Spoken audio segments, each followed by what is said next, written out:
तकिया लगा के तकिया लगा के तकिया लगा के दना दना मारे जब हम रोइले और मारे। माँ गायत्री रिकॉर्डिंग स्टूडियो। जब हम रोइले और मारे सखी मन नइखे करत साटल रही पियावा के लगे डटल रही।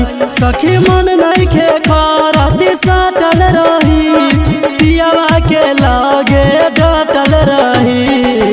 तकिया लगा के दना दन मारे जब हम सिसकीले और मारे। सखी रे तकिया लगा के दना दन मारे जब हम रोइले और मारे।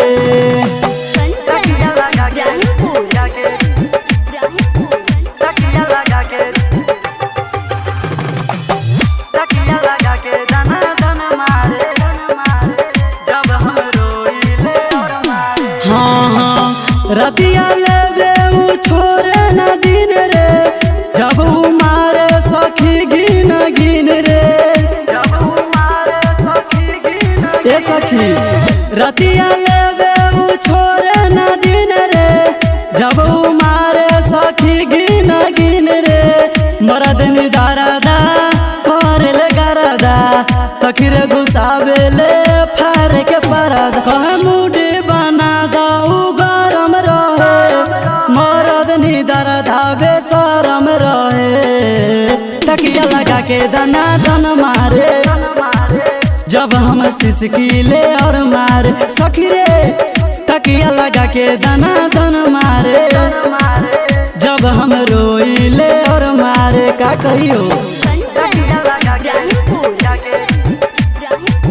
तकिया लगा के अभी आप सुन रहे हैं सावरिया म्यूजिक। तकिया लगा के दना दना मारे जब हम रोइले और मारे। हाँ हाँ का कही सखी पियावा के खेला रतिया में उ करेले झमेला।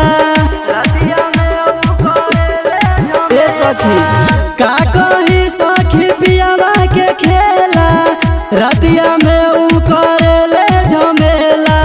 कहले रोशन लेवे दमाजा जितने बा माजा उतने बा साजा। श्रीधर सावरिया से हटल रही अंकित रंजित संगे सटल रही। तकिया लगा के दना दन मारे जब हम सिसकीले और मारे। ए सखी तकिया लगा के दना दन मारे जब हम रोइले और मारे। आए हो दादा।